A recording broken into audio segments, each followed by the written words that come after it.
Good morning, folks, and welcome back to my backyard. Ooh, that sun is bright. We're getting ready for another 100-degree day, I guess, here in Alabama, but I want to show you what I've been doing with my garden and where my garden's at, and some things that you can do to maybe save um, some money. You don't need to have like going out and buying. I was looking at bags of soil that's not on sale or anything, and still I can't bring myself to pay 20 bucks a 20 bucks a bag of soil. So my compost bin is kind of going down because I'll show you I filled a couple of beds. I mended some beds. I've got my beans growing and some peas, some sugar snap peas, and some green beans, I guess, going, and that'll be my second succession of some growing. And I'm got my greenhouse, and let me show you. So we'll go down here in our greenhouse. So right here, I take these pots whenever I buy, uh, a bunch of flowers or something like that, or I pick them. I try and pick up that whole little pack, and then I try and get some. And I think I bought some too, but this is the greenhouse kind of cleaned out, more or less. But my husband came in and we did rails along here, and they're removable. So I took these, got these right here, and then put them on the ends, and he ran 2x2s long ways, and they fit perfect. So if I need this extra space up underneath here, I can have it, I can remove those out of there. I just pop them out of there. But I'm looking and testing it out and seeing how many trays I can get fitted on there. I haven't got my grow lights up yet, but I'm going to get some grow lights and put them down up underneath here. But what I'm doing is I'm just filling these trays. And what I did is I emptied all of these out where I had stuff growing. And what I'm doing is I cut the bottom out of them. There's some that you can buy and you just slide. I don't want to fight with trying to get them out of here. So I just cut the bottoms out, and that's what I've done to all of these. I cut the bottoms out, put them in the trays, and put them in the soils. That way you're not disturbing the roots and stuff on some of the plants that are sensitive if they don't want their roots disturbed. So all of these pots, I save these, and whenever I need to up pot, I've got those. Got some chemicals over here. Got my bulbs right there that I popped out. Any kind of plants that I had with soil left in them, I took the soil, put it all in here, and this looks like some nice soil. I amended it with some yes, Rudy, with some Osmocote, and so it's slow release fertilizer. And then I got these. Look at my beans are coming up. Got my beans all started right here. Cleaned all this out and up this. And really, I started trellising my squash plants. I was about ready to give up on them.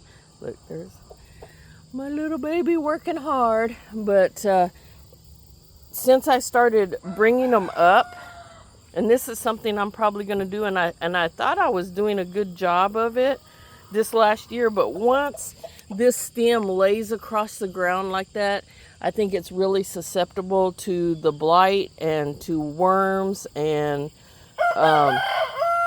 so I got this. Where's that branch at?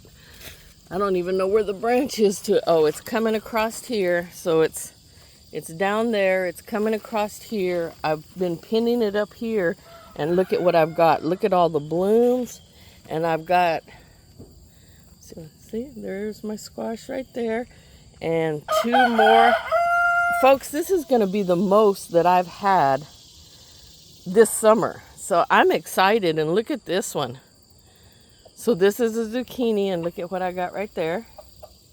And hopefully have some more. I put this cage on here to kind of brace it up, and I don't know where I'm going to go from there. But I'm going to keep going up and up and up with whatever I have to improve. Even this little one. This one was so sad, and I was ready just to rip it out. But, I mean, the blight is gone. New greenery has come on. So instead of trying to... Excuse me, sir. Instead of trying to plant a whole new replant and start over. I just nursed these and amended the soil, kept up with the squash bugs. I take a pair of scissors and I chop their head off when I see them. I chase them around and got rid of a lot of those. But you can see the old leaves compared to the new leaves. I am really excited about these. I'm happy that I stuck with it. Oh, and there's another one. There's another one and another one and another one. So I've got, that's the most this has had all year. So I'm excited to see. And any of those, you can see that the bed is kind of bare. And so I lost a lot of them. They died out. But if you can get them up off of the ground and start tying them up. See, this one, there's the stem to this one that's over there. And I just kept tying it up. And I've tied this up. And if it grows and starts drooping again, I try and pull them up without snapping them or breaking them. But here I got rid of the tomatillos. I got rid of all the rest of the carrots that I had. And these are sugar snap peas and green beans. So I'm starting those. Those are coming up really nicely. And amended that bed, filled it back up. So my compost bin is running down a little bit, but this is what my tomatoes are looking like. I've got a few here and there, but I topped them all out, cut all that out of there. So the energy will go to the tomato itself and greening them up, but I'm still having problems. And I think those are like soldier worms or something like that. I still never found the worm up here, but it must be gone because it hasn't eaten too much more. I only had one here, haven't eaten too much more, so I think this one's doing okay.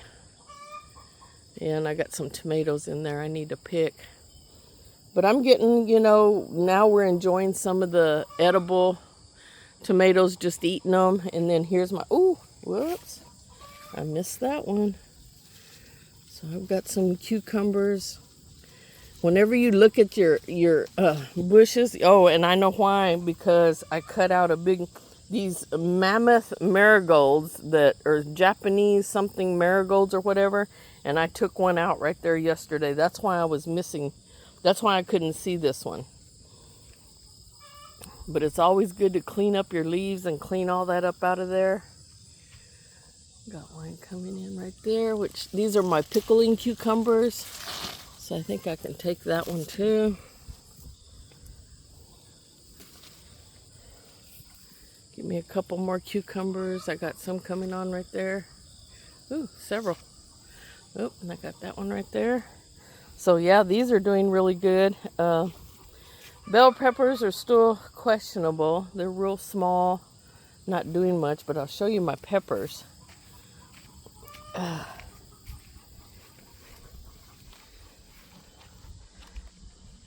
So these are my peppers. I probably should have cut that one down. I cut this one down hoping that it's going to bush out, but these are all looking really good. I've already taken some, let's see, these up here, the jalapenos. Yeah, I got a bunch of jalapenos off of here, and already cooked up some of those. No, Rudy, I'm not talking to you. And these are looking really good. And then this tomato plant right here, which was a volunteer that came in there, and I think I got 2 or 3 tomatoes off of it, but it has just taken off and it's gorgeous. I don't know, I don't have anything that I'm going to plant right there, so I'm just kind of letting it go. I'm waiting to see if I can get any blooms off of there and get some late tomatoes going on. So I'm not really all about starting over and replanting. So if I can nurse these back to health, which these are just, I'm just ecstatic about. But nurse these and get these back to health. And then a lot of my cucumbers, these are dying off because I cut them off at the stem over there and I was just going to tear them all out. But there's still a couple that are looking kind of pretty nice. Let me show you. I'm waiting for this one. Oh, and I think that one's ready to go. I got that one there. So I'm just kind of keeping this as shade, I guess. Because we're still having, today it's supposed to be 100. Oh, goodness. To 102, 103 degrees today. So, but my peppers are really taking off. And I think they'll love the sun. But I'm afraid I want to get the last of these few cucumbers before I just cut all of these plants out and then let my peppers just really take off. They've been enjoying this heat, and I've got a lot of peppers here. Tomatillos have been doing really good, and then my tomatoes, some more of my Cherokee purples are kicking in, and I've got a few growing there, and I'm just so sick of cherry tomatoes. I'm tired of picking cherry tomatoes. I just throw them to them and to the chickens, and they enjoy them. But so thank you for joining me on my little walk. I'm just kind of showing you what's going on right now when a lot of people are discouraged or they're ending. I'm still waiting. I would probably be in there canning, but if you've been following me on some of my other videos, you know my electric canner crapped out, and I was tempted to get, I'm gonna do, this time of year I do my beans, I was gonna make pork and beans. So I've got all my beans, I've got my meat, I've got everything to do my pork and beans. But I don't want to get out here in 100-degree heat and do pressure canning. I guess I can get up early in the morning and do it, but that electric digital canner has just really got me spoiled. So I'm gonna wait this week and see if I can get it in and start pressure canning back in the house again. If not, I'll get my burner out here going and start pressure canning and getting all my pinto beans, my black beans. I think I've got plenty of red beans. And then I wanted to do chili. I wanted to do a whole with the meat and everything. I've got the meat, and then I've got the navy beans. I've got everything. So my husband can take a jar to the hunting camp with him, just pop that out for chili and not have to worry about cooking a whole chili. We usually do, if I'm out there, I'll get a crock pot. We have a small,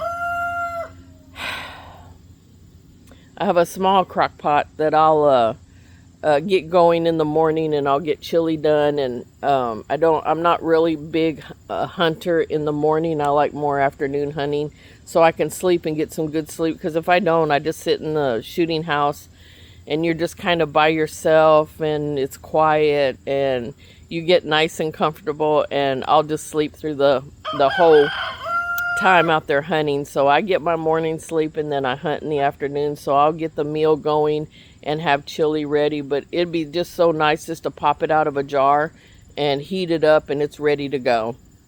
So that's what I would usually be doing right now, and I hope to get back to that as soon as get an update or get my canner back. If not, like I said, I'll get my pressure canner going out here and get it going out here and get them pressure canned. This next week is supposed to be pretty warm, but I'm gonna get, so for these seeds here, I'm gonna plant. I got my Walla Walla onions. I'm gonna get those, and I did sets last year, and sets didn't work for me.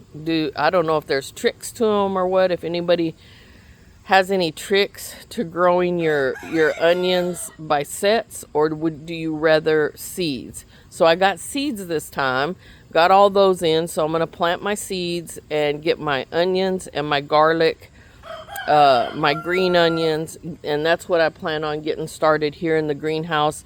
So they're nice and warm, so I don't have to do any heating pads. So by time it cools off, they should be shooting up, and then I'll have the grow lights going in there, and then I'll get them planted out somewhere, wherever I'm going to plant them. But thank you for visiting with me today, and I'm sorry about Rudy. Every time I talk, or if I'm talking, I got to be talking to him for him, and he thinks I'm talking to him, so he's very vocal. But sorry about all of that, but thank you for walking through with me and visiting with me. And if you all have any suggestions on how we all work together on up here, like the North Alabama page, or in this area, if anybody has any tricks or suggestions that work for you, just let me know, and hopefully I can give you some information if you have any questions about anything. See what I can help you with. But thank you for visiting with me today, and I appreciate you all for looking at my video.